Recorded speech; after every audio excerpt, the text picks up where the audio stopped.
Hello, mko aje? Hope mko poa. Haki na kuomba subscribe kwa hii channel na ulike hii video. Thank you. Jojo ndiye anafika home and mind you Mark washahama.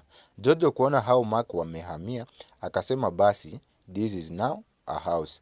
Kufika kwa nyumba yeye anashangaa kuhusu how but everyone else anashtuka kuona Jojo akiwa hivyo, mkono akiulizwa shida ni nini. Jojo akaambia mamake alikuwa attacked akiwa na Val but sahi wako sawa. Jojo hakuwapea details mob, akaambia mamake if they can talk in a private na msisahau kesho ndio wedding ya Babu na Isabel. Babu is so happy sasa sana kesho anapata mchumba rasmi. Isabel alimcall Sharon kuuliza hali ya Val but akaambiwa ako sawa juu hadi Sharon anashangaa sana Isabel leo wako wapi, hana habari. Wako kwa Mark na kina Mark walihamia mbali sana na akina Sharon. Jojo alikuja kuongea na mamake na kwanza akatoa pesa kwa bahasha. Mamake akamuuliza hizi alitoa wapi. Jojo akamwambia venye alienda gig ya model. Neema kwanza alishtuka, akamuuliza from who. Jojo akamwambia ni ile siku ya party kwa Alphonse. Kwanza Neema kusikia Alphonse alijam sana, akaambia Jojo sikiza, iwe ya mwisho kufanya upuzi kama huu. I did it for you mom, Jojo alimwambia mamake na uzuri wa Neema alimuelewa Jojo. Richard na Olivia walitoka. Waliambia Babu kesho wawekwe kiti ya hapo mbele na kisha Babu na Isabel wakaomba kuondoka wajipange kesho for a big day. Kesho so ikabidi Babu drive Isabel back home. Though Neema alikuwa na wasiwasi sana, it's been years babake kudrive. Wakiwa tu hapo Sharon akamcall Isabel tena, akamwambia Isabel Kevo ni kuisha maneno.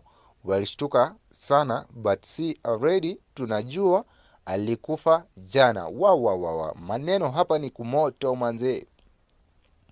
Hapa ni part 2 of the video. Finally haya kumbe kesho ni leo. It's a big day for Babu. It's his wedding na kila mtu ashaamuka kujibamba bana. Of course but of Kate ye ali ready ako heavy 2 in 1. Jojo, Mark, Neema, Ian and Babu hao wakaondoka. Kate anaboeka juu apart from kuwa na ball anajificha aziche kupatikana.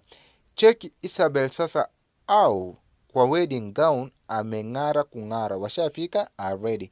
Kumbe wazimu na yeye Karen ashabuy nguo yake ya wedding na akamcall Eddie akamwambia babe come for a surprise. Enyewe it's a surprise.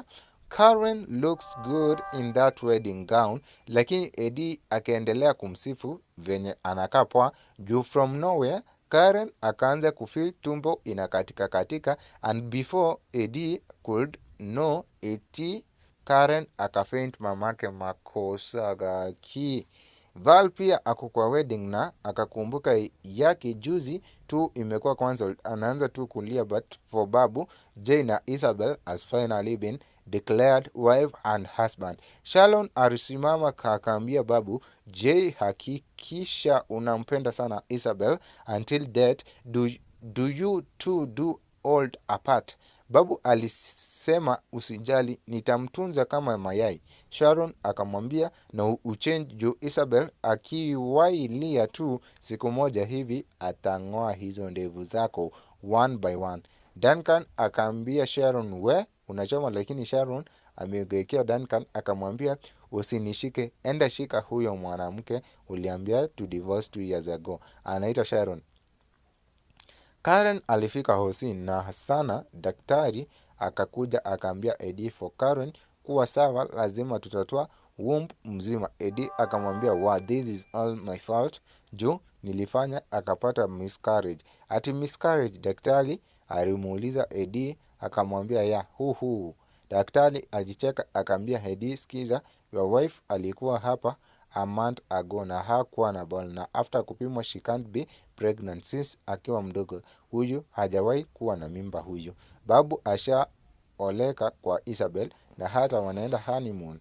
Mark wakienda honeymoon huku Eddie akibaki kiwa ameshtuka kuwa Kulan Karen hajawahi kuwa na ball.